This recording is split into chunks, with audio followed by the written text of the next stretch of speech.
Hello everyone, welcome to all of you. Welcome to the channel The English Space. So ఈ వీడియోలో error correction questions discuss చేస్తామండి. So ఇవన్నీ కూడా previous ఎగ్జామ్స్లో అంటే బ్యాంకింగ్ ఎస్ఎస్సి ఎగ్జామ్స్లో వచ్చిన క్వశ్చన్స్ అన్నీ కూడా. సో వీడియోను కంప్లీట్గా చూడండి, డెఫినెట్గా it will be beneficial to you. Okay, upcoming ఎగ్జామ్స్లో కంపల్సరీ ఇది యూజ్ అవుతుంది. ఎక్కడికైనా కూడా ఇంగ్లీష్ గ్రామర్ అనేది సేమ్గా ఉంటుంది.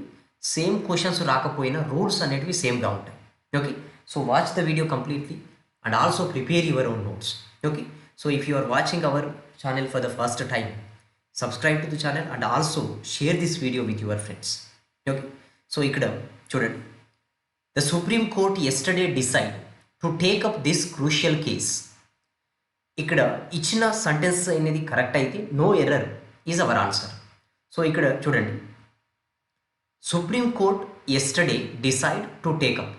సో ఇక్కడ మొత్తం కనుక మనం అండర్స్టాండ్ చేసుకుంటే, okay, so supreme court decide చేసింది ఎప్పుడండి? ఎస్టర్డే.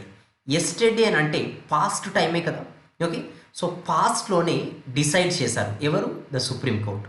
ఏం చేశారు? ఓకే, సో డిసైడ్ చేశారు. కాబట్టి ఇక్కడ ఎస్టర్డే అంటే పాస్ట్ టైం మెన్షన్ చేసి ఉన్నప్పుడు మనకు ఆల్రెడీ అయిపోయినట్టే కదా ఈ వర్క్ అంతా కూడా. ఓకే, సో డిసైడ్ అనేది అంటే ఇక్కడ నిర్ణయించారు అనే మీనింగ్. ఓకే, సో ఇక్కడ ఎప్పుడైతే పాస్ట్ మనకి వర్బ్ ఫామ్ V1, V2, V3లు ఉన్నాయి కదండి. ఓకే, సో ఫర్ ఎగ్జాంపుల్ ఇది డిసైడ్, ఇది డిసైడెడ్, ఇది డిసైడ్. ఎప్పుడైతే పాస్ట్లో ఉంటుందో అప్పుడు మనం V2 అనేది వాడతాం. జనరల్గా పాస్ట్, ఎస్టర్డే, లాస్ట్ ఇయర్ అలాంటివి మెన్షన్ చేస్తే సబ్జెక్టు V2, ఆబ్జెక్టు ఇలా వస్తుంది. కాబట్టి డిసైడ్ చేసిన వాళ్ళు ఎవరు? Supreme court. ఏం చేశారు? డిసైడ్. అంటే ఇది వర్బ్ కదా, సో వర్బ్ ఎందులో ఉండాలి? వర్బ్ 2లో ఉండాలి. అంటే డిసైడెడ్ అని రావాలి, ఇక్కడ డిసైడ్ అని వచ్చింది. అంటే పార్ట్ బిలో ఎర్రర్ ఉంది. Okay, so I hope you have understood it perfectly.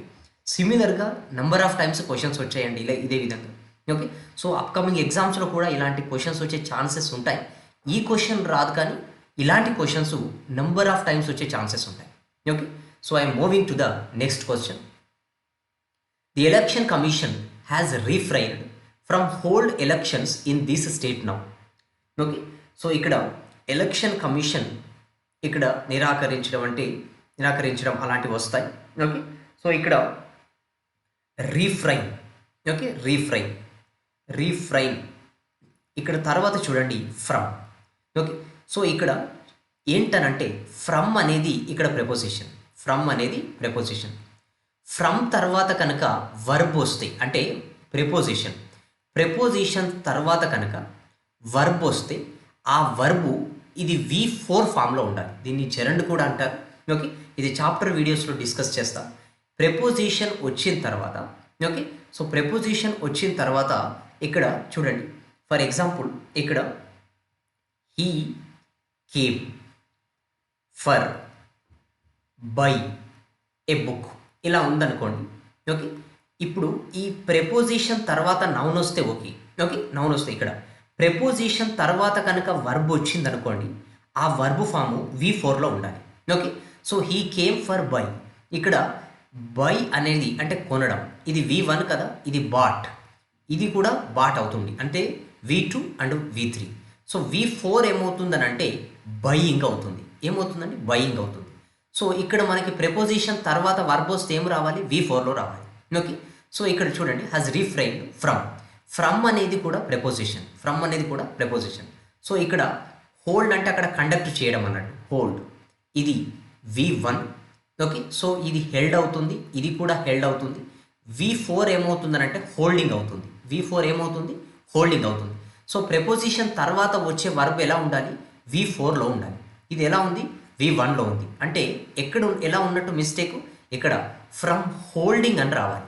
Okay, from holding అంటే ఇప్పుడు election commission is not willing to hold elections in the state.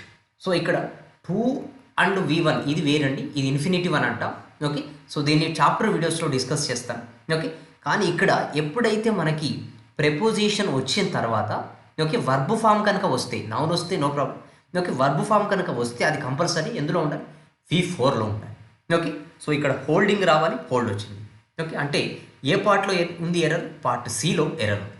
Okay, So I hope you have understood it perfectly. I am moving to the next question. చూడండి, a report on our country environment have painted a bleak picture of catastrophic biodiversity loss. So ఇక్కడ చూడండి, మనకి ఈ report అనేది ఒక dark picture, okay, అంటే ఇక్కడ బెటర్గా లేదు, బయోడైవర్సిటీ అనేది బెటర్గా లేదు అన్నట్టుగా చూపించింది అన్నట్టు ఆ రిపోర్ట్. అదే ఇక్కడ మీనింగ్ వస్తుంది. ఓకే, సో ఇక్కడ మనకి నెంబర్ ఆఫ్ టైమ్స్ నేను ప్రీవియస్ వీడియోస్లో కూడా డిస్కస్ చేశాను. ఇప్పుడు అదే ఎగ్జాంపుల్ ఇక్కడ రాస్తున్నాను చూడండి. మనకి కాస్ట్ ఆఫ్ యాపిల్స్ అని అన్నాం అనుకోండి, కాస్ట్ ఆఫ్ యాపిల్స్. ఇప్పుడు ఈజ్ వస్తుందా లేదంటే ఆర్ వస్తుందా అని అంటే మనకు ప్రెపోజిషన్ ముందున్నది సబ్జెక్ట్. ఓకే, సో కాస్ట్ అనేది సింగ్యులరే కదా, సింగ్యులర్ కాబట్టి verb should also be singular, అంటే కాస్ట్ ఈజ్ అని అంటాం. ఓకే, సో ఇక్కడ క్వశ్చన్లో చూస్తే a report on our country environment have painted. Okay, so ఇక్కడ ఎవరి గురించి మాట్లాడుతున్నామని అంటే మనకు ఏ రిపోర్ట్ గురించి మాట్లాడుతున్నాం. ఓకే, ఇది ప్రెపోజిషన్, దీని ముందు ఉన్నది మనకి సబ్జెక్ట్. ఓకే, ఆ ఇప్పుడు సబ్జెక్ట్ ఎవరు? రిపోర్ట్, అంటే సింగులరే కదా. ఓకే, దీనికి సంబంధించిన హెల్పింగ్ వర్బ్ ఎక్కడ ఉంది? ఇక్కడ ఉంది. ఓకే, సో ఇక్కడ అంటే ఇప్పుడు ఫర్ ఎగ్జాంపుల్ చూడండి, సింగిల్గా రాస్తే a report. Okay, a report have అని చెప్తాము. చూడండి, ఇది సింగులర్, ఇది plural form. Okay, subject singular అయితే వర్బ్ కూడా సింగులరే కావాలి, అంటే ప్రజెంట్ పర్ఫెక్ట్ టెన్స్లో హ్యావ్ వస్తుంది, సింగులర్ అనేది హ్యాజ్ రావాలి. Okay, so a report on our country environment has painted అని రావాలి, అంటే ఈ హ్యాజ్ ఎవరిని చెప్తుంది? రిపోర్ట్ని చెప్తుంది. అంటే ఇక్కడ ఏ పార్ట్లో ఉందండి ఎర్రరు? పార్ట్ బిలో ఎర్రర్ ఉంది. ఇలా number of times questions raise చేశారండి ప్రిలిమినరీ ఎగ్జామ్లో, ఇలాంటివి నెంబర్ ఆఫ్ టైమ్స్ వస్తాయి. ఓకే, సో ఇక్కడ వర్బ్ ఫామ్స్ పైన క్వశ్చన్స్ రేజ్ చేయడం ఇది very common.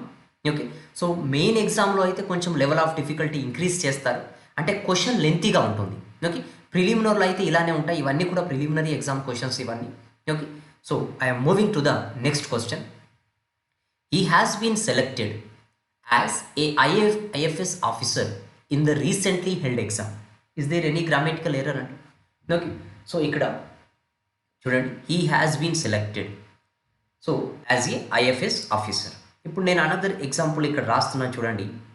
he lost a identity card. So ఇప్పుడు చూడండి, మనకి ఇక్కడ ఇది ఆర్టికల్. ఓకే, మనకి ఏ ఉంది, యాన్ ఉంది, ఇండెఫినైట్ ఆర్టికల్స్లలో దానిది కూడా ఉంది, దీని తర్వాత చూద్దాం. ఓకే, సో ఏ అనేది ఎప్పుడు వస్తుంది, యాన్ అనేది ఎప్పుడు వస్తుందో మనం ప్రీవియస్ వీడియోస్లో కూడా చెప్పాను. ఓకే, ఇక్కడ ఫర్ ఎగ్జాంపుల్ ఈ వర్డ్ యొక్క ఫస్ట్ లెటర్ కనుక, ఓకే, ఫస్ట్ లెటర్ కనుక వోవెల్ సౌండ్ చేస్తే అక్కడ రావాల్సింది యాన్. ఓకే, సో ఈ వర్డ్ యొక్క ఫస్ట్ లెటర్ కనుక కాన్సోనెంట్ సౌండ్ చేస్తే ఏ రావాలి. ఓకే, ఏ రావాలి. చూడండి, he lost A identity card. I అనేది వోవెల్ సౌండ్. ఐ అనేది ఏంటంటే వోవెల్ సౌండ్. వోవెల్ సౌండ్ వచ్చినప్పుడు ఏం రావాలి? యాన్ రావాలి. ఏమొచ్చింది? ఏ వచ్చింది, అంటే ఇక్కడ ఏం రావాలి? యాన్. ఓకే, సో చూడండి, ఇక్కడ ఈ has been selected as a IFS officer. Identity I, ఈ రెండు సేమే ఉన్నాయి చూడండి. ఓకే, ఐ అనేది ఏంటి? Vowel sound. వోవెల్ సౌండ్ వచ్చినప్పుడు మనకి ఆర్టికల్ ఏం రావాలి? ఇండెఫినెట్ ఆర్టికల్లలో ఏ రావాలా, యాన్ రావాలా అని అంటే యాన్ అనేది రావాలి. అంటే ఇక్కడ ఏమి ఇచ్చారు? ఏ ఇచ్చారు. ఓకే, అంటే పార్ట్ బిలో ఎర్రర్ ఉంది మనకి. So he has been selected as an IFS officer అని రావాలి. సిమిలర్గా చూడండి, యాన్ ఆర్టీసీ బస్. సో ఇక్కడ యాన్ ఎంబీబీఎస్ స్టూడెంట్. ఏ అనేది కూడా వోవెల్ సౌండ్. ఆ అనేది కూడా చూడండి, ఆపిల్ అని చదువుతున్నాం కదా, ఇది చూడండి లెటర్ పైన కాదు మనకు. ఇప్పుడు ఏఈఐఓయులు ఇవి ఓవెల్ లెటర్స్ పైన కాదు మనకు ఏ రావాలా, యాన్ రావాలా, సౌండ్. ఓకే, అవి ఓవెల్ సౌండ్స్, కాన్సనెంట్ సౌండ్స్ డిఫరెంట్గా ఉన్నాయి. ఓకే, అవి నెక్స్ట్ చూద్దాం. సో ఇక్కడ ఓవెల్ సౌండ్ పైన ఉంటుంది మనకు, ఇక్కడ లెటర్స్ కాదు మెయిన్గా. కాబట్టి ఐ అనేది ఆ అనేది ఏంటి అని అంటే ఇక్కడ ఓవెల్ సౌండ్ రావాల్సింది ఏంటంటే యాన్ అనేది రావాలి. ఓకే, సో ఇది కూడా ప్రీవియస్ ఇయర్ క్వశ్చన్ అండి. ఓకే, సో ఇది మనకి బ్యాంకింగ్లో వచ్చిన ఎగ్జామ్. ఇలాంటి నెంబర్ ఆఫ్ టైమ్స్ క్వశ్చన్స్ వస్తాయి. సేమ్ క్వశ్చన్ రాకపోయినా ఓకేనా, సేమ్ క్వశ్చన్ మారుతుంది కానీ ఓకే, రూల్ సేమ్ ఉంటుంది. I hope you have understood it perfectly అండి. I'm moving to the next question. On the second day of the workshop, participants does a situational analysis of the state and spoke about their plan. ఇప్పుడు మనం ఈ sentence అంతా పర్ఫెక్ట్గా చదివితే on the second day of the workshop second రోజు participants does okay a situational analysis of the state okay and spoke about their plan. చూడండి, అంటే వాళ్ళు మాట్లాడారు, ఓకే చెప్పారు. ఏం చెప్పారు? వాళ్ళ ప్లాన్ గురించి చెప్పారు. ఎప్పుడు? సెకండ్ డే ఆఫ్ ద వర్క్షాప్లో. అంటే వాళ్ళు మాట్లాడారు అని అంటే కంపల్సరీ ఈ సిచ్యువేషన్ అంతా అయిపోయినట్టే కదా, పాస్ట్లోనే ఉంది. ఓకే, ఇది మాట్లాడారు. ఓకే, ఇంకేం చేశారు వాళ్ళు పార్టిసిపెంట్స్? ఏం చేశారు? ఒకటి చేయడం జరిగింది. ఏం చేశారు? సిచ్యువేషనల్ అనాలిసిస్ అనేది చేశారు. అంటే ఇప్పుడు ఇది చేశారు అని అంటే ఇది కూడా కంప్లీట్గా అయిపోయినట్టే కదా, అంటే ఈ టాస్క్ కూడా అయిపోయినట్టే కదా. ఓకేనా? సో ఇక్కడ మనకి స్పీక్ అనేది V1, స్పోక్ అనేది V2. అంటే ఇక్కడ స్పోక్ అనేది ఇచ్చాడు కాబట్టి కంపల్సరీ V2. ఇది పాస్ట్లో అయిపోయినట్టే, అంటే మొత్తం కూడా అయిపోయినట్టే, అంటే ఇక్కడ టాస్క్ అనేది కంప్లీట్ అయిపోయింది. ఇక్కడ మనకు చేయడం, ఓకేనా, చేయడం అనేది ఉంది. ఫర్ ఎగ్జాంపుల్ చూడండి, డూ అనేది చేయడం V1, దీనికి V2 ఏమవుతుందని అంటే డిడ్. V2 ఏమవుతుంది? డిడ్. V3 ఏమవుతుందని అంటే డన్ అవుతుంది. ఓకే, సో ఇక్కడ మనకి చూడండి, ఇక్కడ మనకి పాస్ట్లో వచ్చింది కాబట్టి ఏం రావాలి? పాస్ట్లోనే రావాలి. ఇది కూడా అంటే ఇక్కడ పార్టిసిపెంట్స్ డిడ్ అని రావాలి. Participants did a situational analysis అని రావాలి. ఇక్కడ డస్ వచ్చింది, ఇది రాంగ్ ఇక్కడ. ఓకే, సో ఎందుకంటే పాస్ట్లో ఉంది కాబట్టి. ఓకే, సో ఇది కూడా ప్రీవియస్ క్వశ్చన్ అండి, సిజిఎల్లో ఈ క్వశ్చన్ రేస్ చేశారు.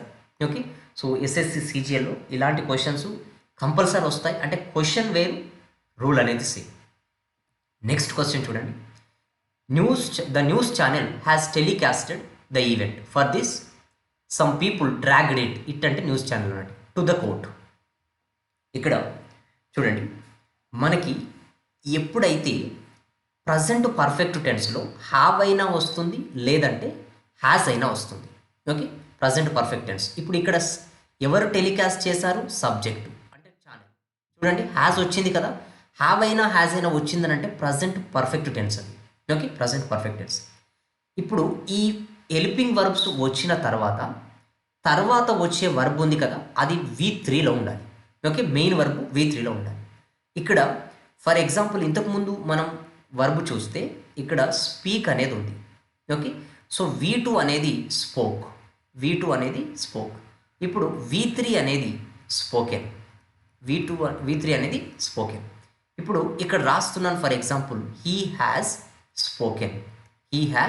స్పోకెన్. ఎందుకనంటే చూడండి, ఇది హ్యాస్ వచ్చింది కాబట్టి V3 రావాలి. ఇప్పుడు ఇక్కడ దే హ్యావ్ అన్నాం అనుకోండి, ఓకే, దే హ్యావ్, ఇది ప్లూరల్ కాబట్టి హ్యావ్, తర్వాత ఏం రావాలి? స్పోకెన్. ఇది సో ఇక కొన్ని వర్బ్స్ ఏంటంటే చూడండి, V1, V2, V3. ఇప్పుడు స్పీక్, స్పోక్, స్పోకెన్ ఈ ఫార్మ్స్ డిఫరెంట్గా ఉన్నాయి కదా. కొన్ని వర్బ్స్ ఏంటంటే చూడండి సేమ్గా ఉంటాయి. పుట్ అనేది ఉంది, ఇది సేమ్, పుట్. ఓకే, సో ఇక్కడ చూడండి, he has put the pen on the table. చూడండి, సో ఇక్కడ పుట్ అనేది ఏంటి? V3 అన్నట్టు. మరి V1, V2, V3 సేమ్గా ఉన్నాయి కాబట్టి మనం తీసుకున్నది ఏంటి అన్నట్టు ఇది అన్నట్టు. ఇక్కడ ఇది సేమ్ ఉన్నా కూడా మనం V3 అయితే అవుతుంది కదా, ఇది చూడండి. అలాంటి ఒక వర్బ్ ఏంటి అని అంటే ఇక్కడ మనకి టెలికాస్ట్ అనే వర్డ్ ఉంది. ఓకే, వర్బ్ అది. ఓకే, సో టెలికాస్ట్ ఇది ఏంటనంటే ఇది కూడా టెలికాస్టే. ఓకే, సో టెలికాస్ట్ అనేది V2 అవుతుంది, V3 కూడా టెలికాస్ట్ అవుతుంది. ఓకే, V3 కూడా టెలికాస్ట్. మనకు ఇక్కడ టెలికాస్ట్ అనేది ఏంటి? V3. హ్యాస్ తర్వాత రావాల్సింది ఏంటి? V3 రావాలి, టెలికాస్టెడ్ కాదు. ఇది కూడా ఎలా ఉండాలి? టెలికాస్ట్ అనే రావాలి. Okay, telecast. కాబట్టి పార్ట్ బిలో ఎర్రర్ ఉంది. ఓకే, సో ఇది కూడా మనకి ఇక్కడ చూడండి, IBPS క్లర్క్లో ఈ క్వశ్చన్ వచ్చింది, ప్రిలిమినరీ ఎగ్జామ్లో అది. ఓకే, మళ్ళీ వచ్చే ఛాన్సెస్ ఉంటాయి, ఇలాంటివి కన్ఫ్యూజ్ చేయడానికి ఇలాంటివి ఇస్తారు జనరల్గా. ఓకే, సో నెక్స్ట్ క్వశ్చన్ చూడండి, the progress of the south west monsoon is relatively slow as it is not getting a favourable system for move forward. ఇంతకుముందు మనం చూసింది. Okay, he came here for buying A book అన్నాం అనుకోండి. చూడండి, ఇది preposition కదా, preposition తర్వాత వచ్చే వర్బు, అంటే వర్బ్ వచ్చింది అనుకోండి, ఎందులో ఉండాలి? ఇక్కడ V4లో ఉండాలి. V1 ఉంది ఫర్ ఎగ్జాంపుల్, ఇది మూవ్. V2 ఉంది, ఇది మూవ్డ్. ఇది V3 ఉంది, మూవ్డ్. V4 ఏమవుతుందని అంటే మూవింగ్ అవుతుంది. ఓకే, V4 అంటే V1 plus ING form. Okay, కాబట్టి మూవ్, ఇది మూవింగ్ అవుతుంది. చూడండి, ఫర్ అనేది వచ్చింది కదా ప్రెపోజిషన్, తర్వాత ఏం రావాలి, వర్బ్ వచ్చిందంటే V4లో ఉండాలి. ఎలా ఉంది, V1లో ఉంది. అంటే ఏం రావాలి, మూవింగ్ అనేది రావాలి. మూవ్ అనేది వచ్చింది. అంటే పార్ట్ డీలో ఎర్రర్ ఉంది మనకి. ఓకే, సో ఇది కూడా ప్రీవియస్ క్వశ్చన్ అండి. ఇది కూడా ఇక్కడ ఐబీపీఎస్ ప్రొబేషనరీ ఆఫీసర్ ప్రిలిమినరీలో వచ్చింది. ఓకే, ఐబీపీఎస్ పీఓలో. సో ఇలాంటి క్వశ్చన్స్ వచ్చే ఛాన్సెస్ ఎక్కువగా ఉంటాయి. ఓకే, సో నెక్స్ట్ క్వశ్చన్ చూస్తే చూడండి.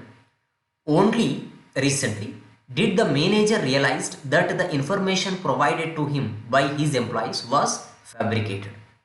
సో ఇక్కడ మనకి చూడండి, అంటే రీసెంట్గానే ఆ మేనేజర్ రియలైజ్ అయ్యాడట ఏమని, అతనికి ఇచ్చిన ఇన్ఫర్మేషన్ అనేది రాంగ్ అని. ఓకే, సో ఇక్కడ చూడండి మనకి only recently did the manager realised. So ఇక్కడ ఎవరు రియలైజ్ అయ్యారు, మేనేజర్ సబ్జెక్ట్. ఓకే, సో దీనికి హెల్పింగ్ వర్బ్ ఏది, డిడ్. ఓకే, సో ఇది మనకి ఇన్వర్షన్ అని అంటారు. ఎప్పుడైతే ఓన్లీ రీసెంట్లీ ఓన్లీతోని బిగిన్ అయిందో అప్పుడు ఇన్వర్షన్ రావాలి. ఇన్వర్షన్ అని అంటే మీనింగ్ ఏంటి అని అంటే, ఓకే, ఇప్పుడు జనరల్గా సబ్జెక్టు వర్బ్ ఉంటుంది కదా. ఓకే, వర్బే ముందుకు వస్తుంది అన్నట్టు, వర్బు సబ్జెక్టు ఎప్పుడు ఓన్లీ రీసెంట్తోని, ఇలా నెంబర్ ఆఫ్ ఉన్నాయి ఇంకా ఓన్లీ రీసెంట్తో బిగిన్ అయితే ఇది. కాబట్టి చూడండి, ఇది వర్బ్ కదా, హెల్పింగ్ వర్బ్, ఆ తర్వాత సబ్జెక్ట్ వచ్చింది అంటే ఇది కరెక్టే. Okay, only recent. ఎప్పుడైతే మనకి ఇక్కడ డూ ఫామ్స్ వస్తాయో, డూ కానీ, ఓకే, సో ఇక్కడ డిడ్ కానీ, ఓకే, సో డూ ఫామ్స్ వచ్చిన తర్వాత మనకు, ఓకే, సో ఆ డస్ కానీ, ఇక్కడ డూ ఫామ్స్ వచ్చిన తర్వాత వచ్చే వర్బు, ఓకే, తర్వాత వచ్చే వర్బు మెయిన్ వర్బు V1లో ఉండాలి. V1లో ఉండాలి. ఇప్పుడు రియలైజ్ అనేది, ఓకే, సో ఇక్కడ రియలైజ్ అనేది V1, రియలైజ్డ్ అనేది V2, మళ్ళీ రియలైజ్డ్ అనేది V3. ఓకే, సో ఇక్కడ చూడండి డూ ఫామ్ వచ్చింది కదా, డూ అంటే డిడ్ ఇక్కడ వచ్చింది. ఓకే, డిడ్ వచ్చిన తర్వాత మనకు మెయిన్ వర్బ్ ఏంటి, రియలైజ్డ్. ఎందులో ఉంది, V2 అయినా, ఓకే, V2 అయినా V3 అయినా ఏం రావాలి, రియలైజ్ అని రావాలి. ఓకే, రియలైజ్డ్ అని వచ్చింది అంటే పార్ట్ బిలో ఎర్రర్ ఉంది మనకి. డూ ఫామ్స్ వచ్చిన తర్వాత కంపల్సరీ ఏం రావాలి, ఓకే, V1 రావాలి. ఓకే, సో ఇక్కడ మనకి ఇవన్నీ కూడా ప్రీవియస్లో వచ్చిన క్వశ్చన్సే అండి. ఓకే, సో ఇక్కడ మీరు ఇప్పుడు కంపల్సరీ నోట్స్ ప్రిపేర్ చేసుకోండి. అంటే ఓన్లీ రీసెంట్లీ వచ్చినప్పుడు ఇన్వర్షన్ రావాలి అనేది. ఈ ఇన్వర్షన్ ఏంటో నేను తర్వాత వీడియోస్లలో డిస్కస్ చేస్తానండి. ఓకే, సో ఇవి కంపల్సరీ యూజ్ అవుతాయి మీకు. So if you are watching our channel for the first time, do not forget to subscribe to the channel and also share this video with your friends. Okay, so మీరు ఇక్కడ ఈ video మీకు useful అనిపిస్తే compulsory comment సెక్షన్లో express your opinion about the video అండి. Okay, so అది సపోర్ట్గా ఉంటుంది, అంటే ఇంకా ఎక్కువ వీడియోస్ చేయడానికి ఒక ఎంకరేజ్మెంట్ అవుతుంది. Okay, thank you.